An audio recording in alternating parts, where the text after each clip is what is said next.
দর্শক, সাবেক উপদেষ্টা প্রফেসর ইউনূসের একটা ভিডিও এবং একটা ছবি, বিমানবন্দরের একটা ছবি ভাইরাল হয়ে গিয়েছিল দুদিন আগে। এবং সেই ভিডিওতে দেখা যাচ্ছে যে একা তিনি ট্রলি ঠেলে যাচ্ছেন, তার ট্রলিটা নেওয়ার কেউ নেই। এবং বিমানবন্দরের একটা ছবিতে দেখা গিয়েছিল তিনি তার মেয়ের সঙ্গে দাঁড়িয়ে আছেন এবং সেখানেও তার লাগেজ নেওয়ার মতো কেউ নেই। সেই ঘটনা দিয়ে প্রচার করা হচ্ছিল প্রফেসর ইউনূস দেশের বাইরে চলে গেছেন, কিন্তু আদতে তিনি দেশের বাইরে যান, তিনি দেশেই আছেন এবং তার ওই উপদেষ্টা হিসেবে যে বাড়ি তিনি ব্যবহার করতেন যমুনা, সেই যমুনাতেই আছেন বহাল তবিয়তে। কিন্তু প্রশ্ন হচ্ছে তিনি তো আর এখন প্রধান উপদেষ্টা নেই, তাহলে যমুনার মতো এত গুরুত্বপূর্ণ একটা জায়গায় তিনি থাকবেন কেন, যেখানে নতুন প্রধানমন্ত্রীর থাকার জায়গা নেই? নতুন প্রধানমন্ত্রী এখনো থাকছেন তার নিজ বাসভবনে। এই প্রশ্নটা উঠেছে এবং এই প্রশ্নটা যখন উঠেছে, তিনি যখন দেশেই আছেন, যমুনাতেই তাকে রাখা হয়েছে, তখন গুঞ্জন ছড়িয়ে পড়ছে তিনি কি তাহলে পরবর্তী রাষ্ট্রপতি হতে চলেছেন? তাকে কি বিএনপি সরকার রাষ্ট্রপতি বানাবে? বিএনপি সরকার কি এত বড় রিস্ক নেবে তার মতো একজনকে রাষ্ট্রপতি বানিয়ে নিজেরাই নিজেদের পায়ে কুড়াল মারার মতো সিদ্ধান্ত? অবশেষে জানা যাচ্ছে প্রফেসর ইউনূস যমুনা আছেন এবং যমুনা থেকে কবে তিনি বের হবেন, কবে যমুনা ছাড়বেন, সেই ব্যাপারে একটা তথ্য গণমাধ্যমে এসেছে এবং গণমাধ্যমের সেই নিউজটা আবার ওই সাবেক প্রধান উপদেষ্টার সাবেক প্রেস সেক্রেটারি তিনি তার ফেসবুক ওয়ালে পোস্টও করেছেন, শেয়ারও করেছেন। চলুন একটু জেনে দেখি প্রধান উপদেষ্টা যমুনায় আছেন কেন, কবে ছাড়ছেন তিনি যমুনা, তারেক রহমান যমুনায় উঠছেন কবে, তারেক রহমানকে কেন তার জন্য অপেক্ষা করতে হচ্ছে, কেন বিদায়ের পরদিনই তিনি যমুনা ছাড়েননি। চলুন একটু এই প্রশ্নগুলোর সমাধান খুঁজে বের করার চেষ্টা করে এই ভিডিওতে থাকবেন। দর্শক, বলছিলাম শান্তির দূত প্রফেসর ইউনূসের কথা। শান্তিতে নোবেল পেয়েছেন, কিন্তু গত 1.5 বছরে বাংলাদেশকে অশান্তির একটা মহানগরীতে পরিণত করেছেন। মবের রাজত্ব কায়েম করে বাংলাদেশের মানুষের জীবনযাত্রা দুর্বিষহ করে তুলেছিলেন যিনি, তিনি এখনো যমুনায় অবস্থান করছেন। বার্তাবাজার তারা নিশ্চিত করছে, তাদের শিরোনামটা দেখে নিন। তারা বলছে এই সপ্তাহের পরে সরকারি বাসভবন যমুনা ছেড়ে গুলশানে নিজের বাসায় উঠবেন ডক্টর মোহাম্মদ ইউনূস, অর্থাৎ আরও 1 সপ্তাহ তিনি থাকবেন। নতুন প্রধানমন্ত্রীকে আরও 1 সপ্তাহ এমনিতেই অপেক্ষা করতে হবে। তারপরে প্রফেসর ইউনূস যমুনা ছাড়ার পরে সেগুলো আবার রিপেয়ারের ব্যাপার রয়েছে, ঠিকঠাক করা, ঝাড়া মোছা, রং করা, নতুন প্রধানমন্ত্রীর জন্য বাস উপযোগী করা। তার মানে এই ব্যাপারগুলো ফেব্রুয়ারি মাসে হচ্ছে না, এমনও হতে পারে যে ঈদের আগে হয়তো তারেক রহমানের যমুনায় ওঠা হচ্ছে না। কি বলছে বার্তাবাজার? বলছে সদ্যই ত্রয়োদশ জাতীয় সংসদ নির্বাচনে নিরঙ্কুশ সংখ্যাগরিষ্ঠতা পেয়ে সরকার গঠন করেছে বিএনপি, আর এর মধ্য দিয়ে বিদায় নিয়েছে অধ্যাপক ইউনূসের অন্তর্বর্তী সরকার। সদ্য বিদায়ী ইউনূস এখন কি করবেন? সরকারি বাসভবনে থাকছেন নাকি ছেড়ে দিয়েছেন? এমন অনেক প্রশ্নের আগমন ঘটেছে। ছাত্র জনতার অভ্যুত্থানের মধ্য দিয়ে তিনি দায়িত্ব নিয়েছিলেন। রাষ্ট্রীয় অতিথি ভবন যমুনাকে প্রধান উপদেষ্টার বাসভবন করা হয়েছিল। সাধারণত গণভবনই সরকারের বাসভবন হয়ে যায়, কিন্তু 5 আগস্ট শেখ হাসিনা যাওয়ার পরে গণভবনকে এই মহামান্য প্রফেসর ইউনূসের সরকার জাদুঘর বানিয়েছেন এবং জাদুঘর বানানোর পরে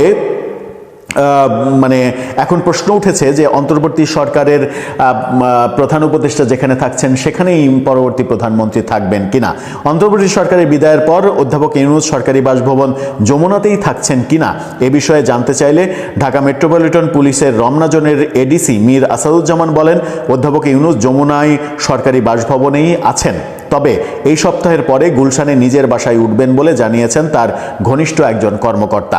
এদিকে নবনির্বাচিত প্রধানমন্ত্রী তারেক রহমান রাষ্ট্রীয় অতিথি ভবন যমুনায় উঠবেন বলে নিশ্চিত করেছেন প্রধানমন্ত্রী ও যমুনার আশেপাশের নিরাপত্তা ব্যবস্থার দায়িত্বে নিয়োজিত কর্মকর্তারা। পুলিশের কর্মকর্তা বলেছেন এখানে ওঠার কথা, আমি যতটুকু জানি এখানে সংস্কারের কাজ হবে, এটা হয়তো আনুমানিক 2 মাস লাগতে পারে উঠতে, 2 মাস। আমি যে যেটা বলছিলাম যে ফেব্রুয়ারিতে হবে না, সেটা মার্চেও হবে কিনা সেটা মানে একেবারে অনিশ্চিত, যেখানে বলা হচ্ছে 2 মাস।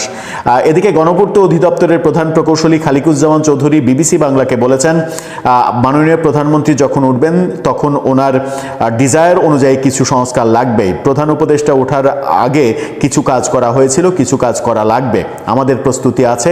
মিস্টার ইউনূস ঠিক কবে যমুনা ছেড়ে যাবেন সেটি সুস্পষ্ট না জানালেও খুব শীঘ্রই ছেড়ে দেবেন বলে শুনেছেন তিনি। তাহলে নতুন প্রধানমন্ত্রীর জন্য যমুনার সংস্কার কাজ কবে থেকে শুরু হবে, কতদিন লাগবে জানতে চাইলে তিনি বলেন, আমরা টার্গেট করেছি যে আমরা একটা ভ্যাকেন্ট পাওয়ার পর থেকে 1 মাসের মধ্যে রেডি করতে পারবো। প্রশ্ন উঠেছে যে দেশেই কি থাকছেন এই সরকার, সাবেক এই সরকার প্রধান, সরকারের দায়িত্ব হস্তান্তর করলেও দেশেই থাকবেন কিনা। গণপূর্ত অধিদপ্তরের প্রধান প্রকৌশলী খালিকুজ্জামান চৌধুরী বলেন, উনি ব্যক্তিগত কাজ করছেন এখন, যেটা করতেন আগে, তারপরে ইউনূস সেন্টারে অফিস করবেন, নেক্সট উইক থেকে অফিস শুরু করবেন। যমুনা বসেই ব্যক্তিগত কাজগুলো করছেন তিনি।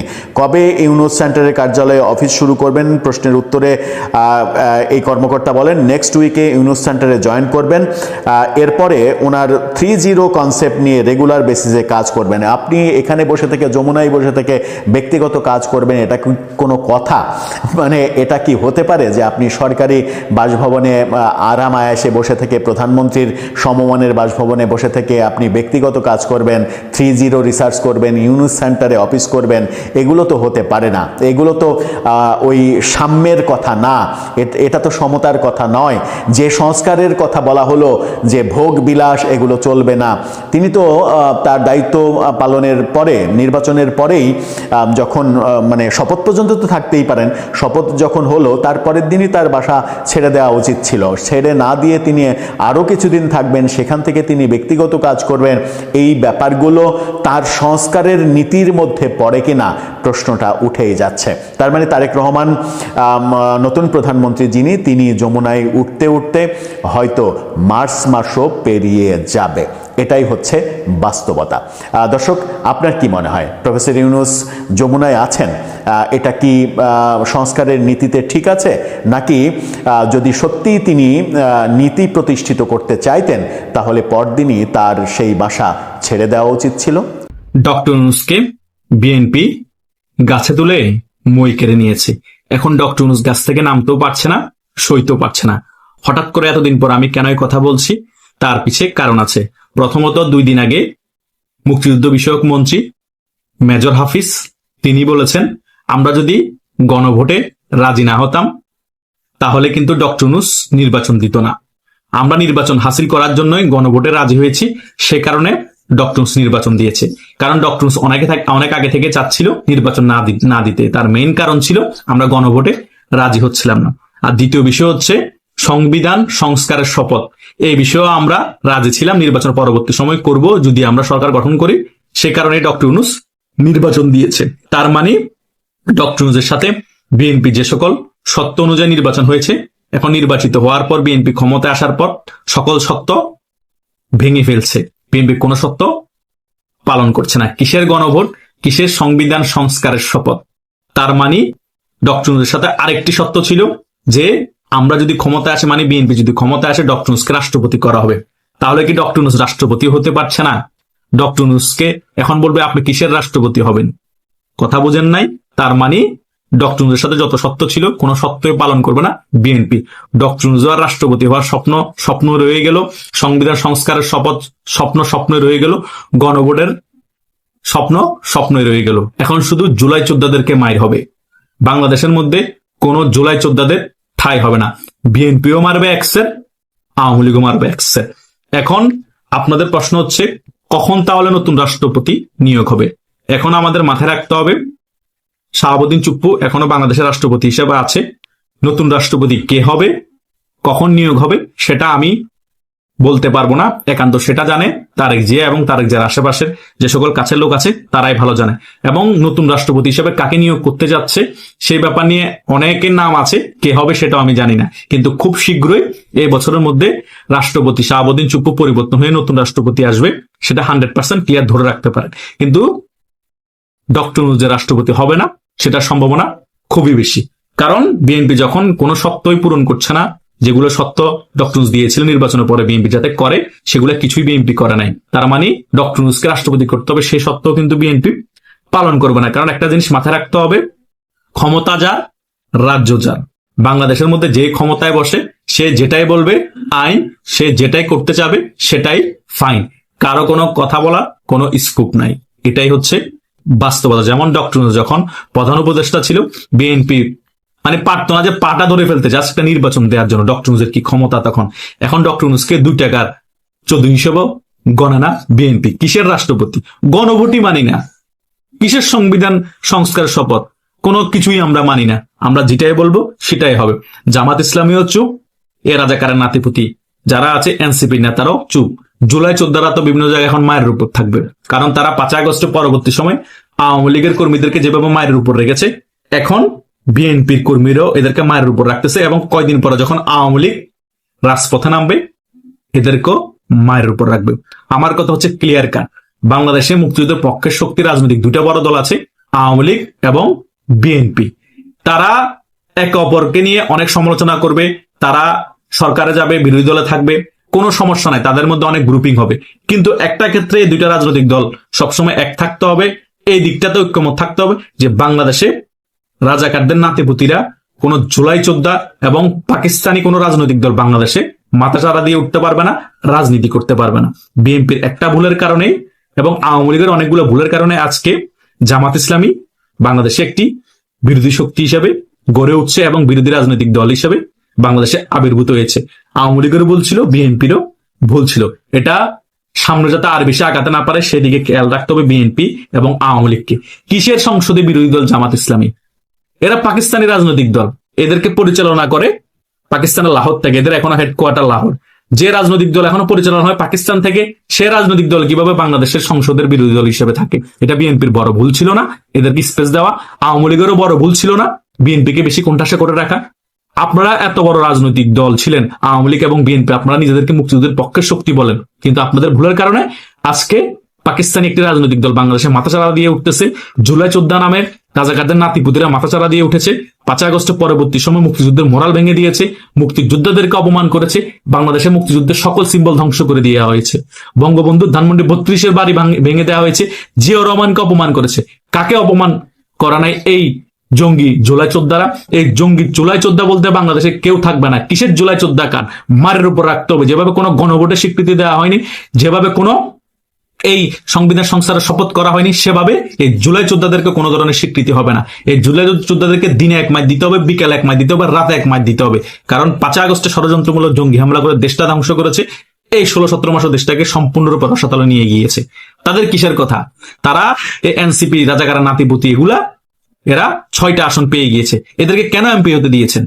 তারা কি এমপি হওয়ার যোগ্যতা রাখে? এই জঙ্গিগুলা সমঝোতার ভিত্তিতে 6 জনকে এমপি বানিয়ে দিয়েছেন, জামাতের 60 জনের উপরে এমপি বানিয়ে দিয়েছেন। কেন ভাই? বিএনপি একটা মুক্তিযুদ্ধের পক্ষে শক্তি, এই ভুল কেন করেছেন? তার পিছু কারণ আছে, একেবারে বিএনপি দোষ দিয়ে দিলেও হয় না। আওয়ামী লীগের কিছু ভুলের কারণে 16 বছর একতরফা ভাবে তারা ক্ষমতায় থাকার কারণে, বিএনপিকে স্পেস না দেওয়ার কারণে বিএনপি এখন রাগে ক্ষোভে আওয়ামী লীগকে স্পেস দেয়নি। এই নির্বাচনে জামাতকে সংসদের বিরোধী দল হিসেবে এতগুলো আসন সমঝোতার মাধ্যমে দিয়ে জামাতকে বিরোধী দল বানিয়েছে। এটা যা হওয়ার হয়ে গিয়েছে। এখন বিএনপি ক্ষমতায় আসছে অনেক বছর পরে, ক্ষমতায় থাকেন, সমস্যা নাই, আওয়ামী লীগকে রাজনীতি করার স্পেস দেন। এই রাজাকারদের নাতিপুতিদেরকে মাথাচাড়া দিয়ে উঠতে দিয়েন না, জুলাই 14দেরকে দমন করে রাখেন। এই যারা রাজাকার, যারা পাকিস্তানি দল জামাত ইসলামী, তাদেরকে দমন করে রাখেন। বাংলাদেশে একটি গণতান্ত্রিক প্রক্রিয়া ফিরিয়ে আনেন। আপনারা জনগণের হয়ে কাজ করেন। আগামীতে যখন নির্বাচন হবে, জনগণের হয়ে কাজ করলে, ফেয়ার ইলেকশন হলে আপনারা অটোমেটিক্যালি ক্ষমতায় আসবেন। আর জনগণ যদি আবার আওয়ামী লীগকে চাই, তাহলে আওয়ামী লীগ ক্ষমতায় আসবে।